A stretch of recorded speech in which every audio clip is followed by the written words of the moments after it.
Hi, folks. Welcome to stage 6 of the 2026 Tour de France. Today was the stage we all knew was going to be a big one with Tourmalet. This is the teaser spot. I don't think I'm supposed to do spoilers in this, but it's weird because I'm about to tell you everything that happened anyway. Whatever. Some drama, some excitement. Of course, lived up to expectations. Reminder, this podcast is on video forms and audio. Thanks for telling your friends. Thanks for subscribing.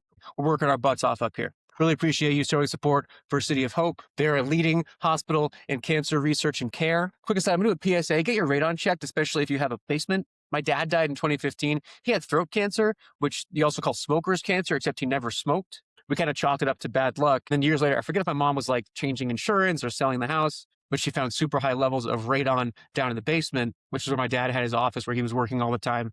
So that's probably what got him, and it didn't have to happen. So get that checked before you go down there, sweat in your pain cave next time. That message brought to you by City of Hope. Chip it a donation if it saved your life. Quick sponsor today, we'll do Panda Podium. They sent me this cute little trophy thing.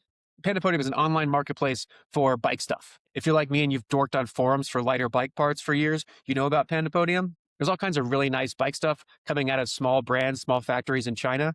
And instead of going on AliExpress where you don't really know what you're looking at or what's real, Panda Podium has put together a storefront with all the best stuff, including the climbing wheels that I ride. They're 884 grams for the pair. I've done all my training, all my KOMs on those this year. I've hopped curbs. I've hit potholes. They're UCI approved. They're going strong. No maintenance, no drama, no trouble. Look at that. The Panda's even got a little cookie necklace. Okay, bike race today. 186 kilometers, kind of flat-ish first half, and then it gets nasty. You've got the Col de Aspen, Col de Tourmalet. That's a huge one. Long descent into Le Saint-Sever.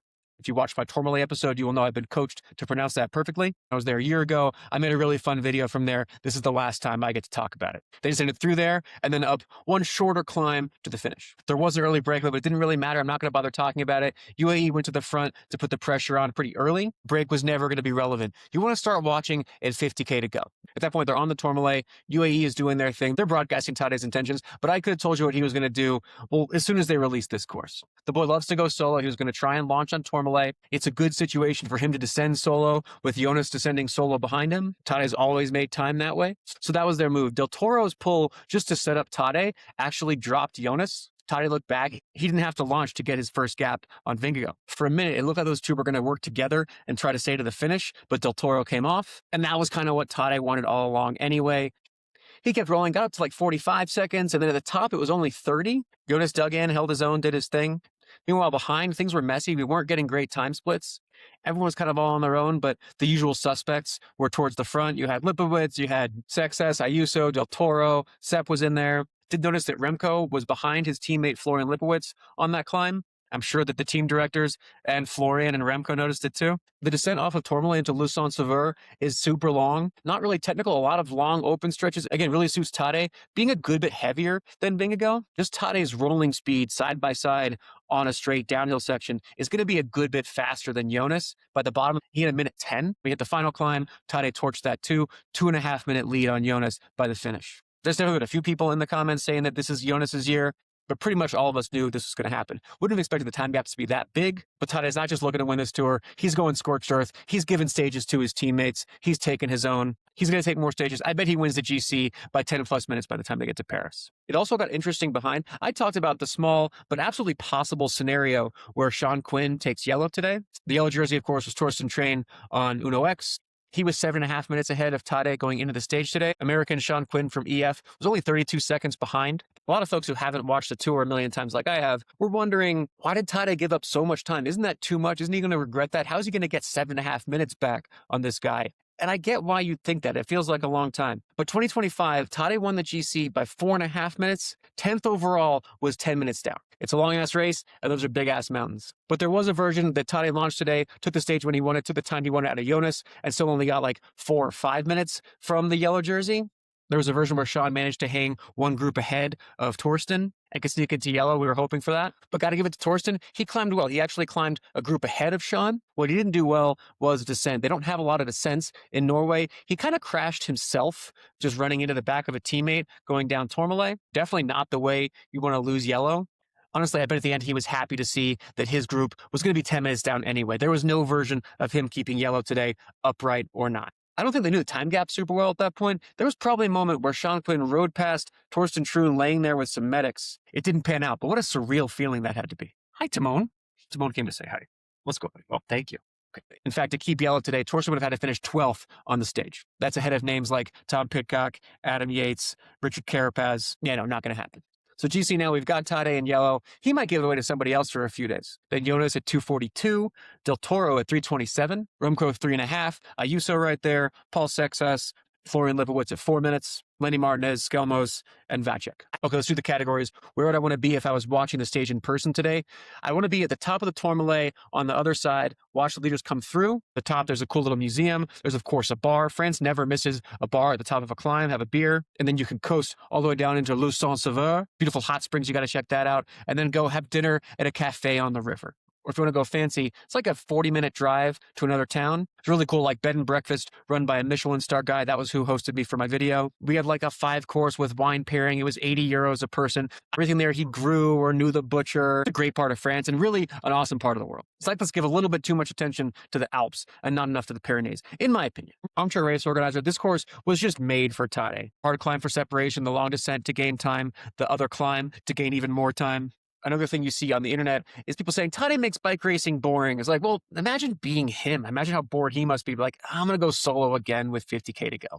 I'm bored back here riding so slow with you guys. Armchair team director, it really is funny how much he goes solo. I think that is an effect of the arrow movement in cycling. It doesn't apply to folks in the pack so much, but it definitely applies to the guy who's off the front, the last fourth of the stage sometimes. Not to say it's easy, but it's a lot easier to be solo when your bike is super aero, when your clothes are tailored, perfectly fit. Just even watch like not that old of a bike race and the jerseys are flapping around. Guys would do wind tunnels, but really just for TT bikes. Don't even get me started on aero socks. It's just a different ballgame now. Still got it award. I'm going to split that today. Uno X team, does he own the team or is he just a team manager? Torhuschaft. The man looks great for his age. He's going to share that with Egan Bernal, who finished 11th today, 4.5 minutes down.